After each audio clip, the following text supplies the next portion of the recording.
اب میں آپ کو ذرا اس جو انسانوں میں سے انسان دشمنی کا جن کا سب سے بڑا رول ہے، میں ان کی 2000 سالہ تاریخ کا آپ کے سامنے نقشہ رکھنا چاہتا ہوں۔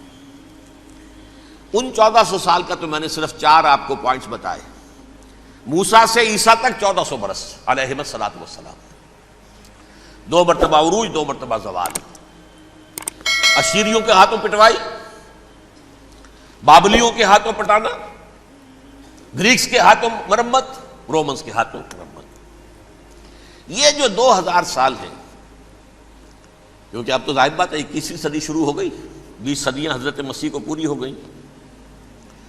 پہلی بات نوٹ کیجئے، حضرت مسیح کی پیدائش ہے سن 1 قبل مسیح۔ یہ نقطہ آپ نے کبھی سنا ہے یا نہیں؟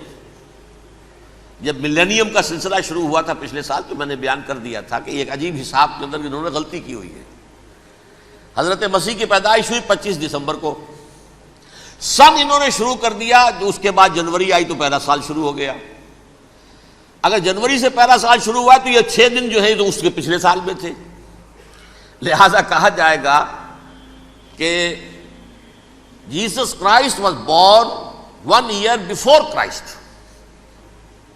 BC۔ تو 1 قبل مسیح میں حضرت مسیح کی پیدائش ہوئی۔ یہ آخری اسرائیلی نبی اور رسول۔ یہودی علماء کی مخالفت، دشمنی، سولی پر چڑھوا دینا میں بیان کر چکا ہوں۔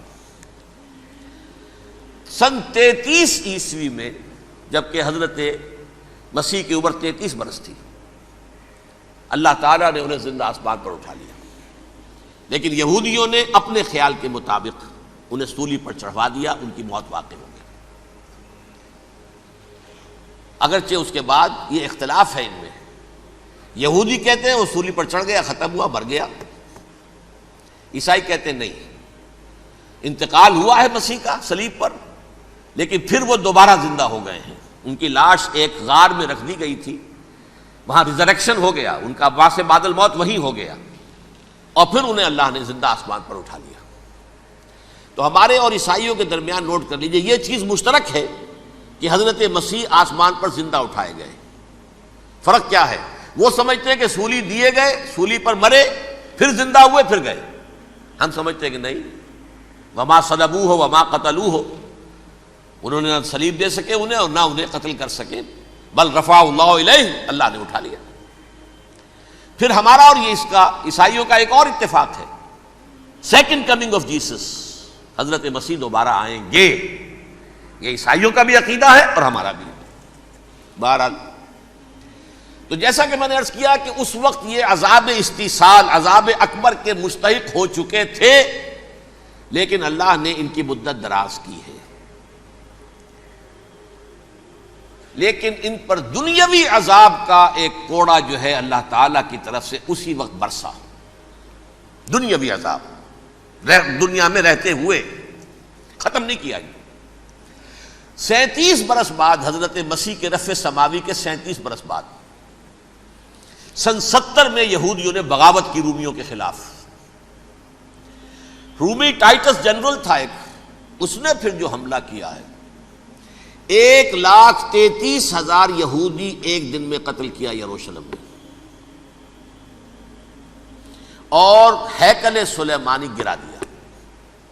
وہ ہیکل پہلے بھی گرا تھا، پہلے 1400 سال کے دوران میں بھی نبوکڈنضر نے گرایا تھا، لیکن پھر اس کے 150 سال بعد انہوں نے دوبارہ بنا لیا تھا، اس لیے وہ اسے سیکنڈ ٹیمپل کہتے ہیں۔ پہلا ٹیمپل جو حضرت سلیمان نے بنایا تھا، نبوکڈنضر نے گرا دیا 587 قبل مسیح میں، پھر دوبارہ انہوں نے 150 سال کے بعد بنا لیا۔ وہ اس تاریخ کا حصہ ہے، میں نے جس کے بارے میں آپ کو تفصیل نہیں بتائی۔ اس میں یہ ہوا سن 70 میں وہ گرا دیا گیا، وہ آج تک گرا پڑا ہوا ہے۔ نمبر 2، یہ کہہ دیا گیا کہ یہودیوں اس ارض فلسطین سے نکل جاؤ، تم یہاں نہیں رہ سکتے اب۔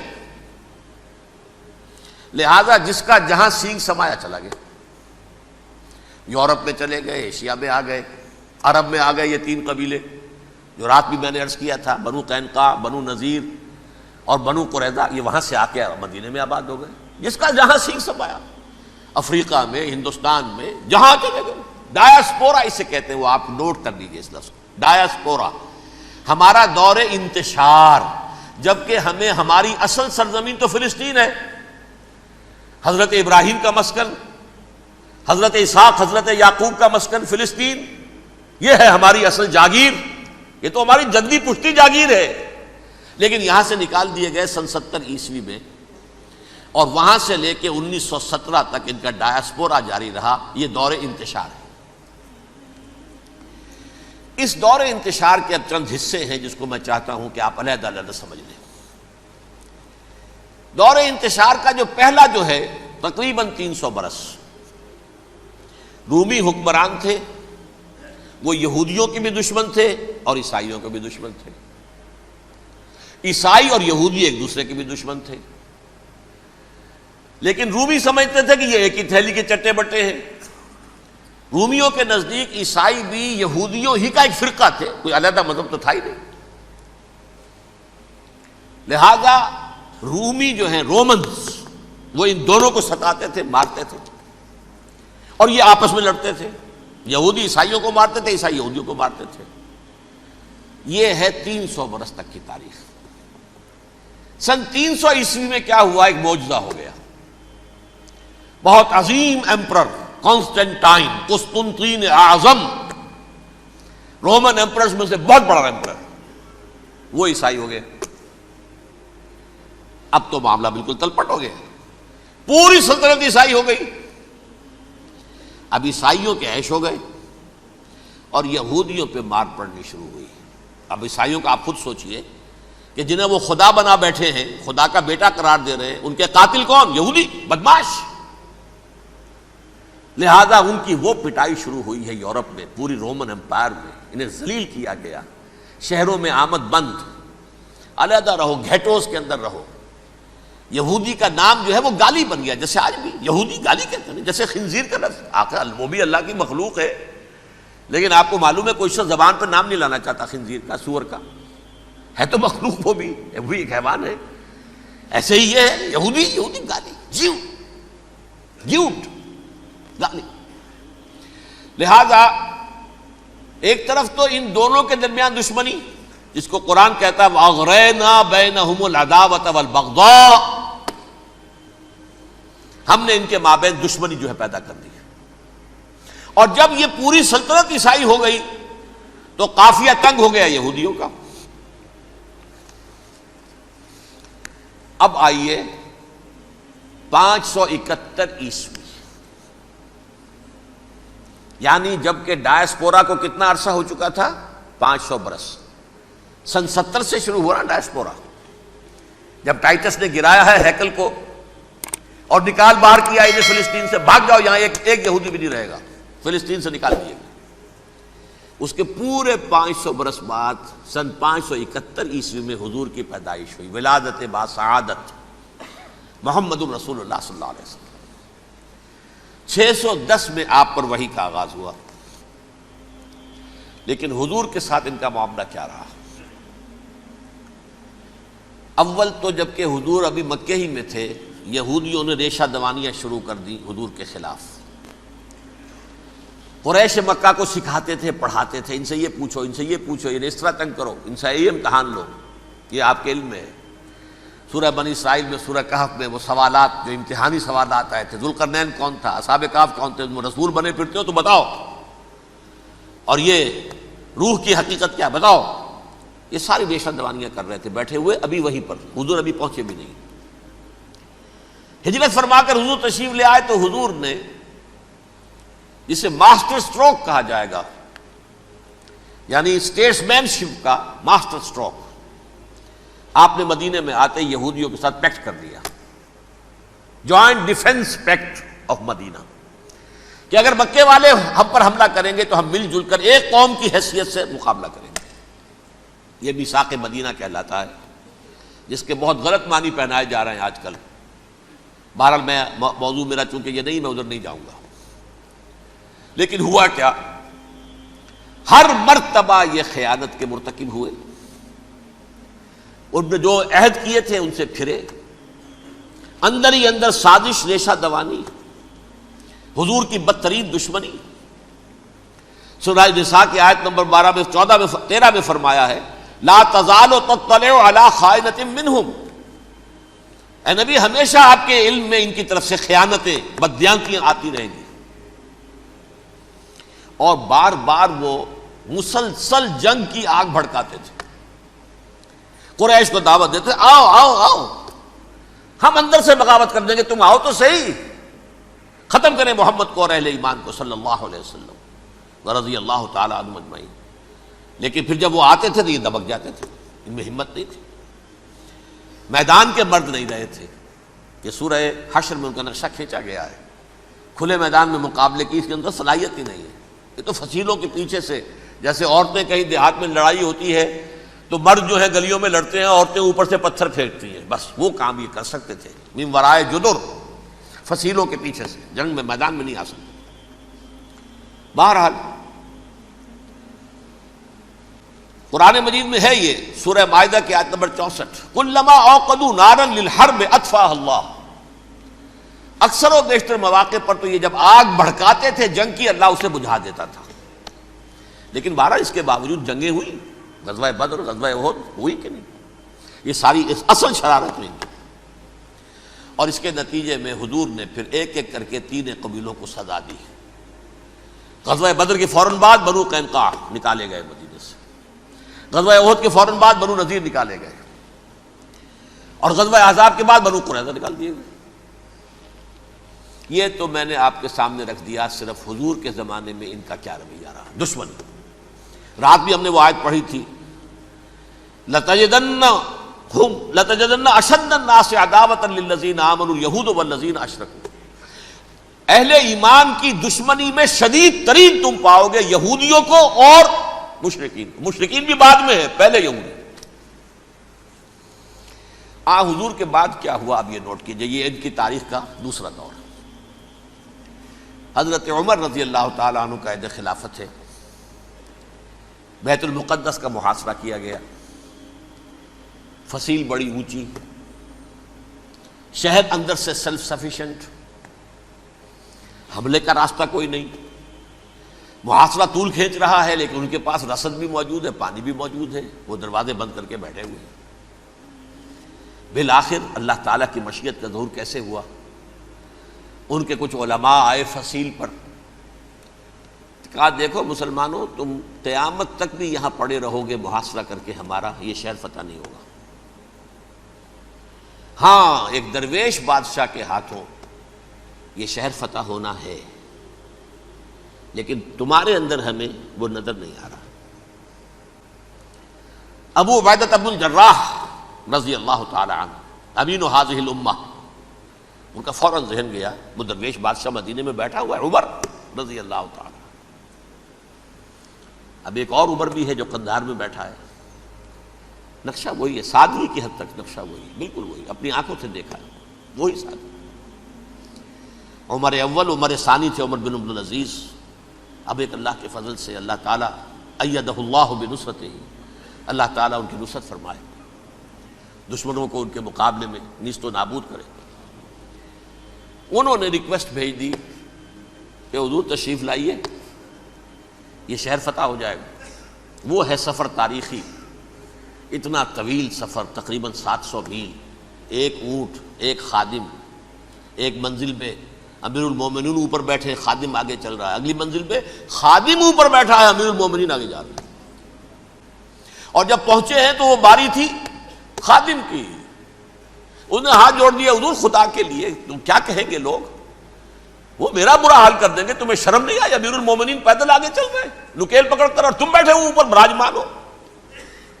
حضرت عمر فرمایا الدور دورک، نہیں باری تمہاری ہے، بیٹھ. اس حال میں پہنچے ہیں. اور پھر یہ کہ ابو عبیدہ بن الجراح آئے ہیں، استقبال کیا ہے تو دیکھا ہے اس حال میں چلے آ رہے ہیں. عمر نکیل پکڑے ہوئے چلے آ رہے ہیں، اور کہتے ہیں کہ کہیں کیچڑ ویچڑ تھا، جوتے خراب ہو گئے تھے، وہ بھی اتار کے ہاتھ میں پکڑے ہوئے، کپڑے تو تھے ہی پھٹے ہوئے. انہوں نے کہا بھی حضرت ابو عبیدہ نے، دیکھیے یہ بڑا متمدن ملک ہے، بڑا مہذب علاقہ ہے یہ، آپ ذرا حلیہ اپنا دوست فرما لیں تب جا کے پیش ہم آپ کو کریں گے. آپ نے فرمایا نحن قوم اعزنا اللہ بالاسلام، ہم وہ قوم ہیں جنہیں اللہ نے عزت دی ہے اسلام کے ذریعے سے، کپڑوں کے ذریعے سے نہیں، دولت کے ذریعے سے نہیں۔ اسی حال میں گئے ہیں، اوپر سے انہوں نے کھڑے ہو کر نشانیاں دیکھی ہیں، اپنی کتابیں کھولی، ہاں یہ وہی ہیں، اچھا لو جی سرنڈر، شہر تمہارے ہاتھ میں۔ خون کا ایک قطرہ نہیں بہا اور بیت المقدس فتح ہو گیا۔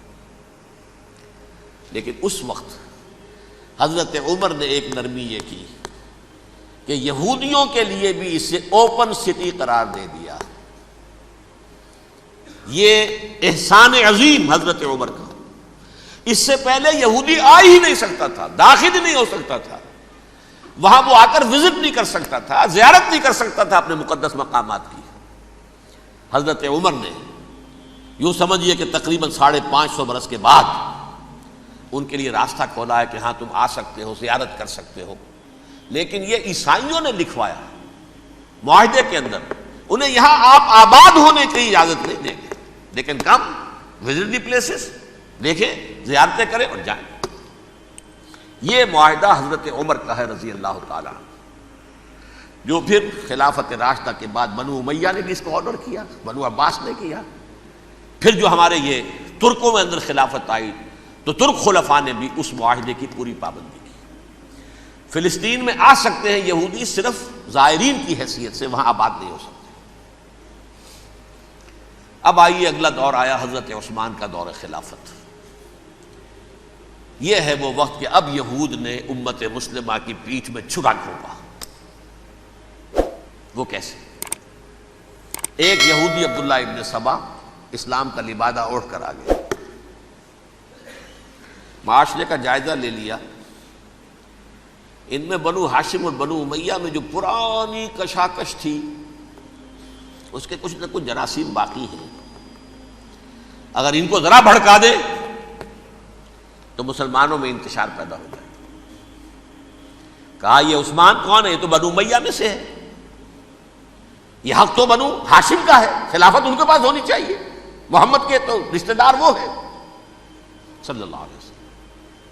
عوام الناس کے اندر بات پھیلنی شروع ہوئی، پھر ایک بڑی سازش کے انداز میں حضرت عثمان کے خلاف پروپیگنڈا، حضرت عثمان کے جو عاملین تھے، گورنر تھے، ان کے خلاف پروپیگنڈا، اور ایسی ہوشیاری کرتے تھے کہ کوفے میں کوفے کے حاکم کے خلاف کچھ نہیں کہنا، اجی مصر میں یہ ہو رہا ہے، اجی شام میں یہ ہو رہا ہے، اجی یہ جو عثمان ہے وہ یہ کر رہا ہے، یہ ظلم ہو رہا ہے، یہ لوٹ مار ہو رہی ہے، یہ خیانتیں ہو رہی ہیں۔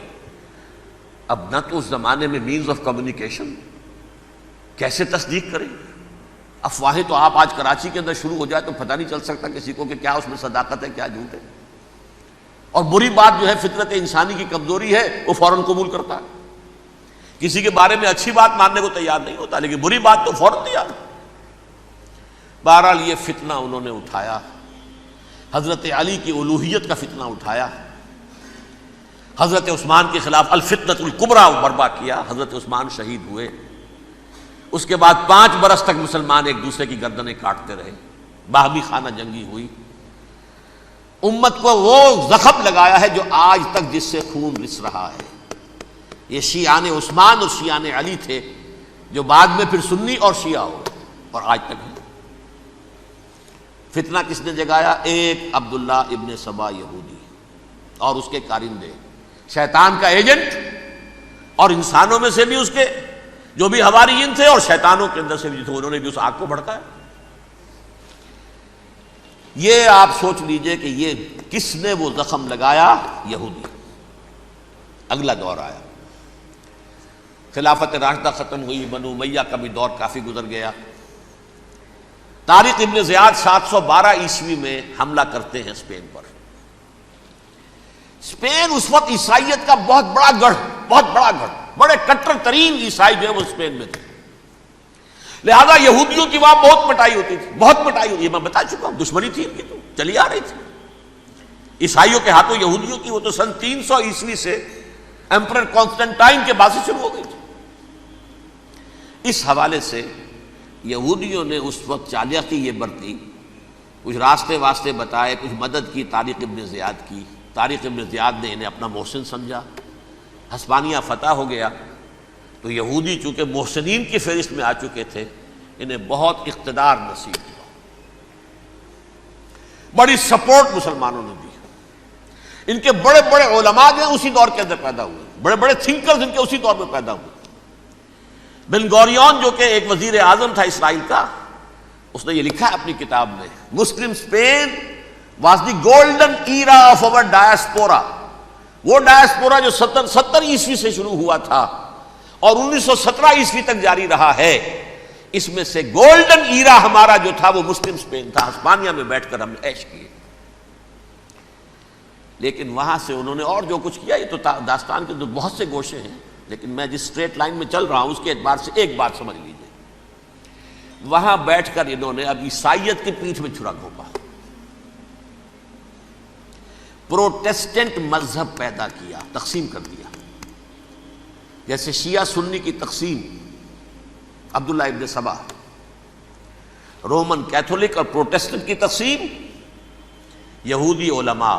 ہوتا کیا تھا، ہسپانیہ کی یونیورسٹیاں ہیں، کارڈووا میں ہے، ٹولیڈو میں ہے، گریناڈا میں ہے، غرناطہ، قرطبہ، تولیتلا، اور وہاں آتے تھے لوگ، فرانس سے چلے آ رہے ہیں نوجوان پڑھنے کے لیے، جرمنی سے چلے آ رہے ہیں، اٹلی سے چلے آ رہے ہیں، تین ہی ملک قریب ترین پڑھتے ہیں سینٹرل جو یورپ کے ہیں۔ یہاں پر جو ہے وہ اسلام جو نور پھیلا رہا تھا اس سے بھی مستفیض ہوئے، جہالت کے جو ہے پردے ان کے وہ چھٹے، اس کے ساتھ ہی وہ یہودی وہاں ان کے اندر جو جراثیم داخل کر رہے تھے وہ اس عیسائیت کے خلاف بغاوت تھی، جو اس وقت دنیا میں عیسائیت اس وقت تھی، پوپ کا راج تھا دنیا میں اس وقت۔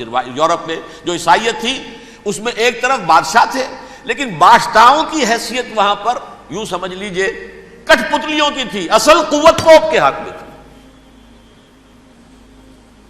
اور پوپ کو انہوں نے جیسے قرآن نے کہا اتخذوا احبارهم ورهبانهم اربابا من دون اللہ، کیونکہ سینٹ پال نے شریعت موسوی ساقط کر دی تھی تو اب شریعت تھی ہی نہیں، پوپ کو اختیار تھا جس چیز کو چاہے حلال قرار دے دے، جس چیز کو چاہے حرام قرار دے دے۔ اتخذوا احبارهم ورهبانهم اربابا من دون اللہ۔ انہوں نے کہا صاحب یہ پوپ کس بلا کا نام ہے، یہ بھی انسان ہے، بات تو ٹھیک تھی نا، اصل حیثیت تو کتاب کی ہونی چاہیے نا، ڈیوائن بک، دی ریویلڈ اسکرپچر، لہذا اور یہ کتاب ہر شخص پڑھ سکتا ہے، کوئی پوپ کے باپ کو جو ہے کوئی اس کے لیے پروپرائٹری رائٹس تو نہیں ہے کہ صرف پوپ پڑھ سکتا ہے یا پادری پڑھ سکتے ہیں، ہم بھی پڑھ سکتے ہیں، ہم بھی سمجھ سکتے ہیں۔ یہ باتیں تھی کہ جن کو بڑھا چڑھا کر بیان کر کے اور پوپ کا اقتدار ختم کرا دیا اور توجہ مرکوز کر دی بائبل کی طرف۔ اب بائبل میں بڑا حصہ تو اولڈ ٹیسٹامنٹ کا ہے، نتیجہ کیا ہوا، یہود کی عظمت پروٹیسٹنٹس کے نزدیک مسلم ہو گئی۔ اصل قوم تو یہ ہے، وہ دشمنی بدلی کہ نہیں بدلی، موسیٰ کے امتی یہ ہے، تورات موسیٰ کو دی گئی، ابراہیم کی نسل یہ ہے، لہذا وہ جو دشمنی تھی، جو عداوت تھی کہ ہمارے خدا کو سولی چڑھانے والے ہیں یہ بدماش، اس کا ازالہ ہوا اس پروٹیسٹنٹ مذہب کے نتیجے میں۔ یہ میں اب آپ کو بتاتا ہوں کہ ایک نتیجہ وہ نکلا ہے جسے برٹرنڈ رسل نے بیان کیا ہے، اس کی کتاب ہے ان پریز آف آئیڈلنس، صفحہ 108۔ وہ لکھتا ہے the Christians retaining the Judaic belief in special revelation added to it the Roman desire for worldwide domination and the Greek taste for metaphysical subtleties. The combination produce the most fiercely persecuting religion that the world has yet known. یہ تین چیزیں آ کر عیسائیت میں مل گئی، ایک تو جب یہ اولڈ ٹیسٹامنٹ جو ہے وہ ان کے ہاتھ میں آ گئی، اور اس کے میں کچھ آپ کو بتا دیتا ہوں کہ اولڈ ٹیسٹامنٹ کی تعلیمات، کیونکہ یہ اولڈ ٹیسٹامنٹ جو ہے یہ محرف تھی، اصل تورات تو گم ہو گئی تھی 587 قبل مسیح میں، جب پہلی مرتبہ ہیکل جو ہے تباہ ہوا ہے اس وقت ختم ہو گئی تھی، اس کے کوئی 150 سال کے بعد انہوں نے یادداشتوں سے مرتب کر کے لکھی ہے، اب اس میں ان کے اپنے خیالات، اپنے امانی، اپنی توجیحات وہ شامل ہو گئی۔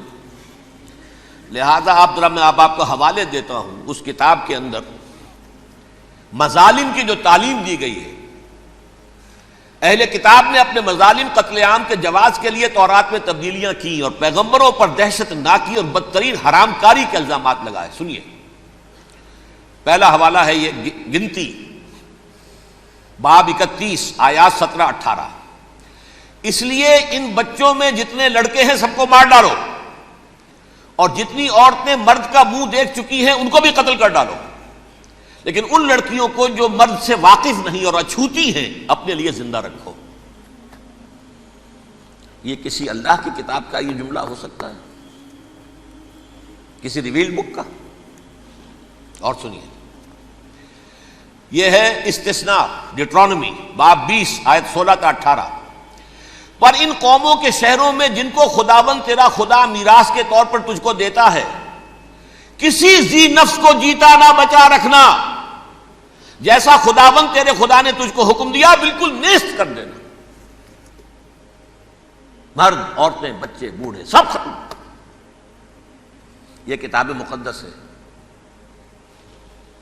اور سنیے، سیموئیل باب 27 آیت نمبر 9. اور داؤد نے اس سرزمین کو تباہ کر ڈالا اور عورت مرد کسی کو جیتا نہ چھوڑا. نمبر 4، ان سب آباد شہروں کو ماں، عورتوں اور بچوں کے بالکل نابود کر ڈالا. کتاب استثناء باب 3 آیت 6. یہ ہے جو کہہ رہا ہے برٹرنڈ رسل، کرسچینٹی میں آ کر اب یہ تین چیزیں شامل ہو گئی. ایک تو یہ باربیرین یہ تعلیم جو ہے، اور یہ مذہب کے نام پہ تعلیم، یہ کتاب مقدس کی تعلیم. نمبر 2، رومنز کے اندر جو ایک تمنا تھی ورلڈ ڈومینیشن کی، وہ عیسائیت کے اندر آ گئی. اس لیے کہ پوری رومن امپائر جو ہے عیسائی ہو گئی، تو اسے وراثت کے اندر ورلڈ ڈومینیشن کی جو ایک تمنا تھی وہ مل گئی. اور پھر یہ کہ انہوں نے جو توہمات تھے یونانیوں کے ان کو بھی اپنے ہاں مختلف شکلوں کے اندر جمع کر لیا. ان تین چیزوں کا the combination produced the most fiercely persecuting religion that the world has yet known. اس کے نتیجے میں دنیا میں تاریخ انسانیت کے اندر جو بدترین خوخار ترین مذہب ہو سکتا ہے وہ شکل عیسائیت نے اختیار کی. اور اس کا مظہر عتم کیا تھا؟ نوٹ کیجئے، صلیبی جنگیں. ایک بات ٹائم ٹیبل کے اعتبار سے نوٹ کر لیجئے گا. فرسٹ ملینیم ختم ہوا، سیکنڈ شروع ہوا. ان کے 1000 سال ختم ہوئے تو 11ویں صدی میں سیکنڈ ملینیم شروع ہوا، تو پہلی صلیبی جنگیں ہوئی. لاکھوں مسلمان قتل کیے. صرف یروشلم کے اندر اتنا خون بہایا ہے کہ خود ان کے ہسٹورینز لکھتے ہیں کہ جب ان صلیبیوں نے جب گھوڑوں کے ساتھ وہ چل رہے تھے گلیوں میں تو ان کے گھوڑوں کے گھٹنوں تک خون کی ندی بہ رہی تھی. جہاں سے گزرے ختم کرتے چلے گئے، آبادیاں کی آبادیاں ختم کر دی. اگرچہ اس کروسیڈ میں گیہوں کے ساتھ گھن بھی پسا، یہودی بھی بہت مارے گئے. یہ فرانس سے، جرمنی سے جب یہ کروسیڈرز آ رہے تھے 3000 میل کا سفر طے کر کے آئے تھے. سوچئے تو صحیح. اربن ثانی پوپ جو تھا آگ لگا دی تھی اس نے پورے یورپ کے اندر. شرم سے ڈوب مرو، تمہارے مقدس علاقے مسلمانوں کے ہاتھ میں. انفیڈلز، یہ کافر، یہ مرتد، یہ ملحد. مسیح جہاں پیدا ہوا، مسیح کو جہاں سولی دی گئی، وہ کہاں ہے؟ ان کے ہاتھ میں. وہ آگ لگائی ہے، 3000 میل کا فاصلہ طے کر کے یہ قومیں آئی ہیں وہاں. اور جو تباہی مچائی ہے انہوں نے، تاریخ انسانی میں ایسی بربریت کی کوئی مثال. اور یہ ان کے اپنے ہسٹورینز لکھتے ہیں. شرم کے مارے ایسے محسوس ہوتا ہے جیسے ان کی گردنیں جھکی جا رہی ہیں.